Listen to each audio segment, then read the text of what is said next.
Hello friends and welcome back. Our today's topic is single phase parallel RC circuit. So here we are connecting resistance in parallel with capacitance, and this parallel combination is supplied with single phase AC voltage. Okay. So we have to study various parameters for this circuit. So first of all we will draw the circuit diagram.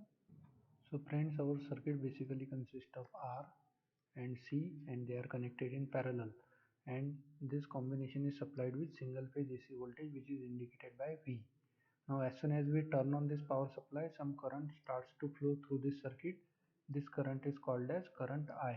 Now when this current comes at this node, it will get divided into two parts. So this current we are calling as IC, and this current we are calling as IR, current flowing through resistor and capacitor respectively. Okay. So our very first parameter is phasor diagram. Now in order to draw the phasor diagram for this complete circuit, first we will draw the phasor diagrams for resistor and capacitor individually. So you know that phasor diagram for pure resistance will be like this. Here your voltage will be in phase with current. Okay, so your voltage and current will overlap each other. Okay, and why we are taking voltage V? Because voltage across resistance is equal to supply voltage. Similarly, voltage across capacitor will also be equal to voltage V. Why? Because this is parallel combination, and in parallel combination voltage remains same. Okay, now if you want to draw the phasor diagram for capacitor, it will be like this. So if suppose this is your voltage, then your current is leading, because we know that in capacitive circuit current is leading with respect to voltage by how much degrees? 90 degrees. Okay, so your phasor diagram for pure capacitance will be like this.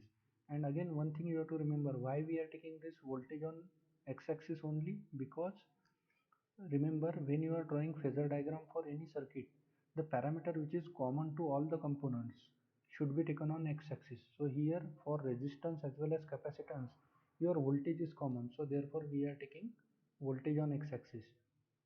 Similarly, in parallel series circuits, if suppose R and C are connected in series, then their current will remain same. So at that time we will take current on x-axis. Okay, so this you have to remember.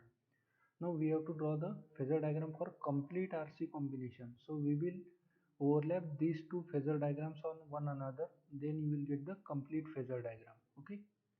So while drawing phasor diagram for complete circuit, first of all take the parameter which is common to all. So voltage is common to R as well as C. So voltage is taken on x-axis. So this is your x-axis. Voltage is taken on x-axis. Okay. Now you know that current flowing through the resistor will overlap voltage because they are in phase. Okay.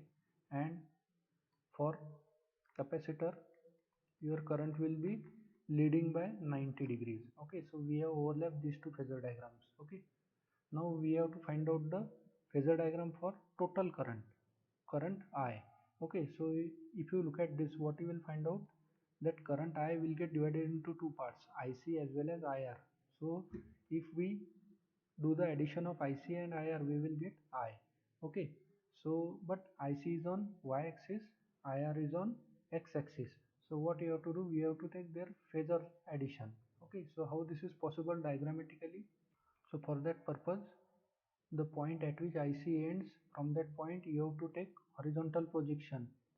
Okay, or a dotted line which is parallel to IR, and the point from which IR ends, you have to take a line which is parallel to IC. Okay, so we have to take dotted lines parallel to one another. So due to this we will get some cross section point. Now when I connect this origin point with this cross section point, I am getting one new phasor, and this is nothing but your total current I. Okay, and the angle between total current I and total voltage V is nothing but your phase angle phi. Now since this angle is above x-axis, we can say that here phase angle is positive.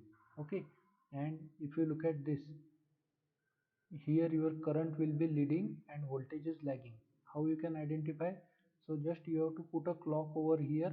Now when the clock starts moving from 12 o'clock, so the clock will come at this position first, so it will touch current first, so current is leading. When the clock hand moves further, it will touch voltage axis. Okay, so here it indicates that current is leading with respect to voltage, and by how much degrees? 5 degrees. Okay, and what should be this phase angle? So if you look at the pure resistance, here your phase angle for the first branch is 0 degrees, because in resistance voltage and current are in phase. Okay, and phase angle for second branch, it consists of only capacitance, so here your phase angle is 90 degrees. Okay, but since we are using R and C in parallel combination, so here your phase angle will be neither 0 degrees nor 90 degrees. So your final phase angle will be in between 0 degrees to 90 degrees. Okay, and whatever we have drawn, these are phasor diagrams. We can also indicate this current I mathematically. So if you look at the diagram, what you will find out, current I will form IC and IR. So we can say that I is equal to IR plus IC, because that current I will get divided into two branches.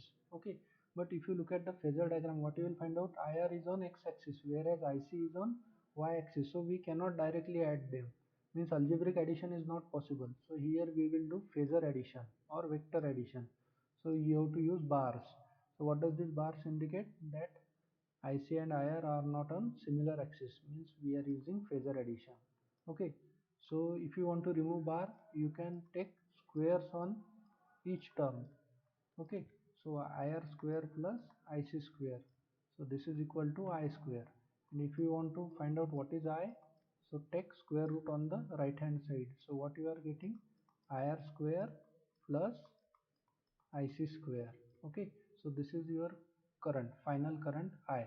So here current is indicated mathematically as well as in the form of phasor diagram, means it is indicated diagrammatically also or graphically. Okay, now friends, our next parameter is impedance. Impedance means opposition to the flow of current by the circuit. So resistor and capacitor both are opposing the flow of current. So that resistance to the flow of current or opposition to the flow of current is indicated by Z, means impedance. Okay, so now we are having two branches, so we will calculate the impedance separately first. So Z1 is the impedance of resistive branch and Z2 is the impedance of second, means capacitive branch. Okay, now we can indicate this impedance by two ways, by using rectangular form and by using polar form. So we will write both equations. So if you want to write rectangular form, so in rectangular form, first you are having real part, so real part is always resistive, so first branch consists of resistance R, so your real part will be R plus, now J indicates imaginary part, so imaginary part consists of reactance, but first branch do not contain any resistance or capacitance, so your reactive part becomes 0. Okay, so this is your impedance in rectangular form. Similarly, what is your Z2?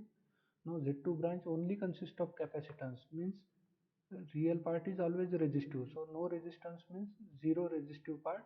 Okay, real part, and plus J. Okay, now capacitive, second branch consists of capacitance.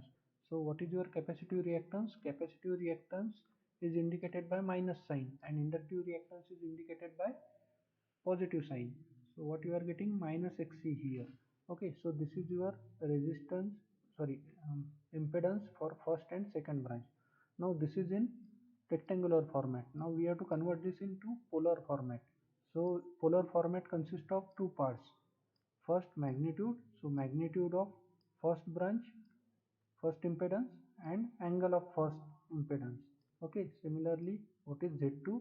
So mod of Z2 means magnitude of Z2 and its phase angle. Phase angle is phi 2.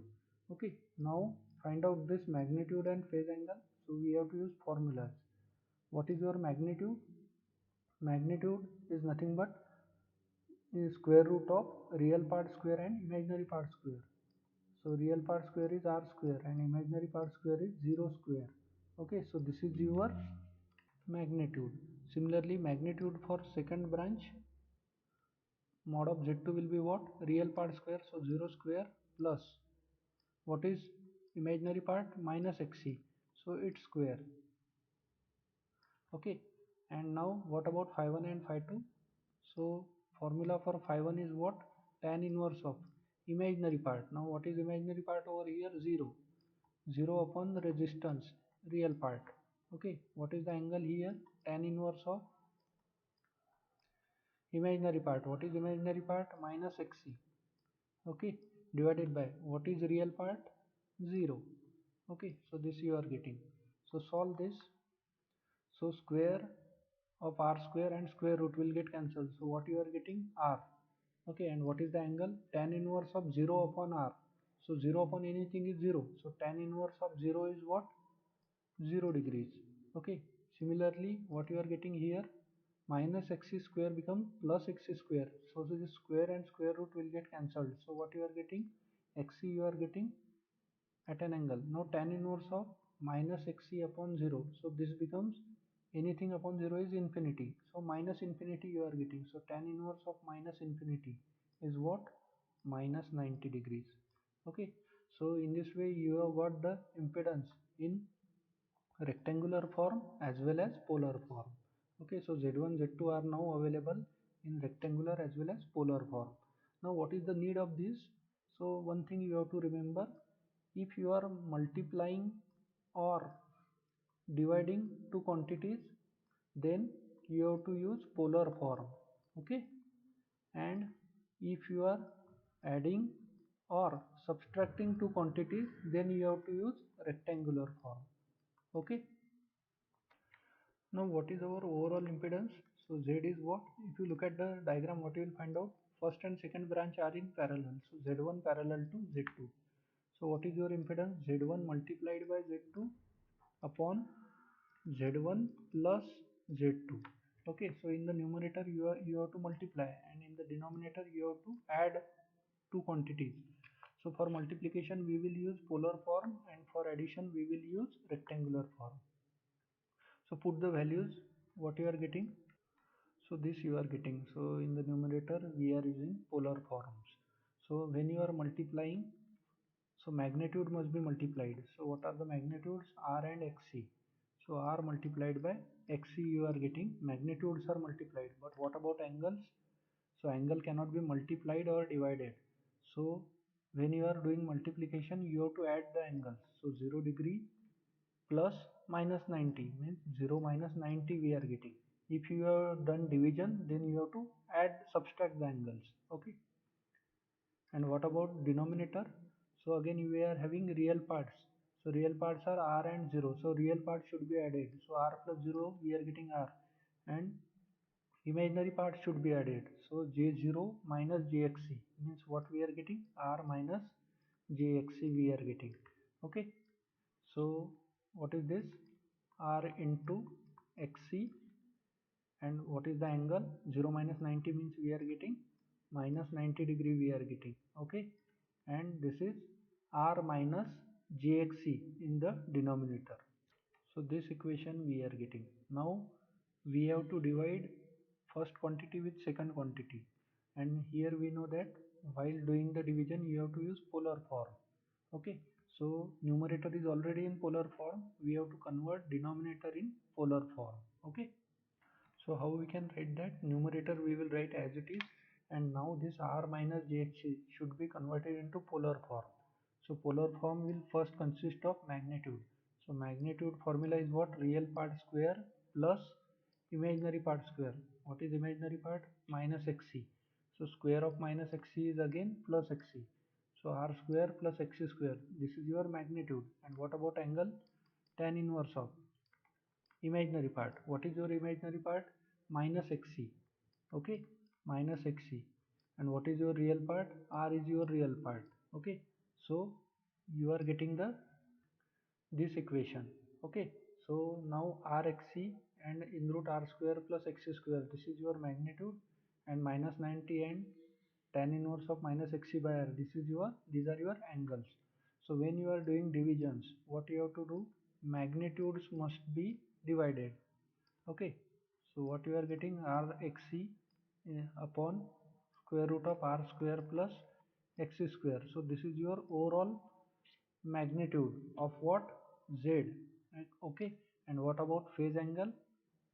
So while doing the division, phase angles must be subtracted. So what you are getting, 90 degree minus, now what is your second angle, tan inverse of minus xc upon r. So this is your what, phase angle. Okay, minus 90 minus. So why you have used minus sign over here, because if you are doing multiplication, here you can see that when you are doing multiplication your angles are added. So 0 plus minus 90 means 0 minus 90 you are getting, and when you are doing division then your angles must be subtracted. So minus 90 minus tan inverse of minus xc by r. So this is your overall impedance. So when you put these values you will get the final value of impedance. Okay, now our next parameter is waveforms, means we have to plot the waveforms for voltage and current. Now suppose this is your voltage waveform. Okay, so voltage waveform we are starting from 0 degrees and it is here, it is ending at 2 pi degrees. Okay, and this is nothing but your omega t. Okay, so now for plotting the current waveform we have to look at phasor diagram. Okay, so friends, from the phasor diagram you can identify that your voltage is lagging and current is leading. Okay, why? Because in capacitive circuit current always leads. So if you are having purely capacitive circuit, the phase angle is 90 degrees. Okay, but since we are using resistance in parallel with capacitance, your phase angle will be less than 90 degrees. It can be anything in between 0 degrees and 90 degrees. Okay, so it means that our current is now leading. Okay, so suppose current is leading by 5 degrees. So here your current waveform will look like this. So here your current will start earlier. Okay, and by how many degrees? So here your phase difference will be what, 5 degrees. Okay, means your current will start 5 degrees earlier as compared to voltage. So this red colored waveform is voltage and black colored waveform is nothing but your current. So here you can see that current is starting early. So this indicates that current is leading with respect to voltage. So in this way you can draw the phase waveforms for voltage as well as current. Now from these waveforms you can write the mathematical expression. So what is the standard equation of voltage? Vm sine of omega t. Okay, minus, now from omega t always you have to subtract the starting point. So voltage is starting from 0 degrees. So Vm sine of omega t minus 0. So what you are getting? Vm sine of omega t. So this is your voltage equation. What about current equation? Standard equation for current is Im sine of, now from omega t you have to subtract phase angle or starting point. So what is the starting point? Before 0 you are having negative phase angles, after 0 you are having positive phase angles. So means you have to subtract minus 5. Okay, so minus minus becomes plus. So what you are getting? Im sine of omega t plus 5. Okay, so what you are getting over here, in current equation you are getting plus sign, it means that current is leading. So this indicates that current is leading with respect to voltage.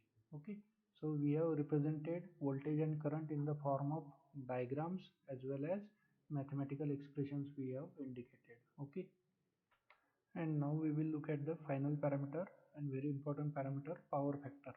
Okay, so you know that the power factor of any circuit is given by this formula, cos of phi. Now what is phi? It is nothing but the phase difference between voltage and current. Okay, so first of all we will measure this phase angle. Okay, and this phase angle will be in between 0 to 90 degrees. So when we will put this value phi in this formula, we will get the power factor. So when we take cosine of phase angle between voltage and current, we will get the power factor. Okay, and remember power factor is a unitless quantity. Okay, it does not have any unit, but it is of two type. Power factor can be of leading type or lagging type. So how you will determine whether this power factor is leading or lagging? So for that purpose, always you have to focus on current waveform. Okay, you have to focus on current. If current is leading, it means your power factor is leading. Okay, if current was lagging, then power factor will also be lagging. So here your power factor is leading. Okay, and since your phase angle is in between 0 degree to 90 degrees, so if you take any value in between 0 degree to 90 degree, and if you take cosine of that, you will get the power factor. And you will notice that your power factor will always range between 0 to 1. Means power factor will be never less than 0 or never greater than 1. It will always be in between 0 to 1. So power factor should be as high as possible. So if your power factor is high, it means your circuit is better. Okay. Now if you want, you can also calculate the power consumed in this circuit. Okay, so your circuit consists of two components, resistance and capacitance. So your overall power will be what? It will be combination of power consumed in resistance and power stored in capacitance. So overall power will be what? Power consumed in resistance plus power consumed in capacitance. Okay, so power consumed is nothing but what? Active power. And what is the formula for active power? Vi cos phi. Okay. Okay, now since we are writing the power for resistance, so voltage becomes what? VR. Okay, and what is the current? IR. So VR IR into cos phi.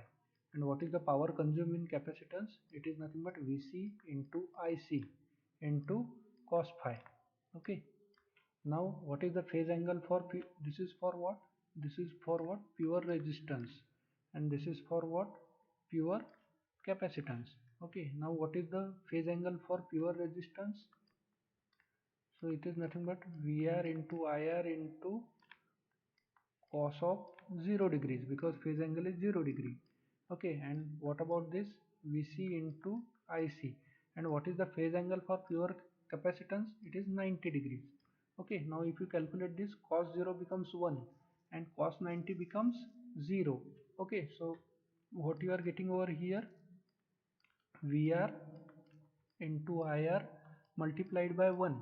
Okay, plus VC into IC multiplied by cos of 90 becomes 0. So what we are getting? VR into IR. Okay, means your overall power will be consumed only in resistance. In capacitance, what we are getting? Zero power. It means, what does this indicates? No power will be consumed in the capacitance. So if power is not consumed, then what is happening? Power will be only stored by the capacitor, and after some time it will be returned back to the supply. So here you can identify that power consumption only occurs in resistance, not in capacitance. Okay, so resistance will consume the power. Okay, and capacitance will store the power. So whatever power stored inside the capacitance, it is nothing but reactive power, and whatever power which is consumed in the resistance, it is nothing but active power. Okay, and combination of this active power and reactive power is nothing but what? Your apparent power. Okay, so whatever power you are getting here, it is nothing but active power. Okay, so what is your active power? Active power will exist only in case of resistance. Okay, so what we are getting? Voltage across resistance multiplied by current flowing through the resistance. So this is nothing but your active power. Okay, now you can also draw the power curve for this circuit. So power curve is nothing but a waveform of power. So for that purpose we will need voltage and current waveforms. So these are your voltage and current waveforms, and you know that what is the formula for power? Power is nothing but what? V into I, means current multiplied by voltage. Okay, so we have to multiply these two waveforms. So let us start from this point. So voltage is positive after this point, means before 0 degrees your voltage must be negative like this. Okay, so now here you can see that from this point up to this point your current is positive but voltage is negative. So you positive multiplied by negative, you will get the negative power curve like this. Okay, Now from this point up to this point both are positive, so your power curve positive multiplied by positive, so your power curve will be positive. From this point up to this point voltage is positive but current is negative, so again positive multiplied by negative, so you will get negative power curve. And from this point up to this point both voltage as well as current both are negative, so negative multiplied by negative, so you will get the positive power curve like this. Okay, so in this way you can draw the power curve. So this green color indicates your power curve, this red color indicates your voltage, and this black color indicates your current. Okay, so in this way you can draw the power curve. Now here one thing you can notice, your power curve is sometimes negative and sometimes it is positive. So when power curve is positive, it indicates that power is flowing from source to the load. Okay, means power is supplied from source to the load. And when power curve is negative, it means what? Power will be returned from load to the source. Okay, now how this is possible? So you here your load consists of resistance and capacitance. Okay, so power curve is positive means what? Power is flowing from source to the load. It means what? Power is given to the resistor and capacitor. So now capacitor will do what? It will store the energy. Okay, and when power curve becomes negative, it means what? Capacitor will return that energy. Load means what? Your capacitor is returning its energy to the supply. Okay, this means what? During when power curve is positive, your capacitor is charging, and when power curve is negative, it means your capacitor is discharging. Okay, so this charging and discharging can be indicated by this positive and negative power curve respectively. Okay, so this is all about the working of parallel RC circuit when it is supplied with single phase AC supply. Okay, so thank you very much for watching this video. If you are having any doubts, difficulties, recommendations, please let me know in the comment section. Thank you very much for watching this. Have a nice day. Thank you.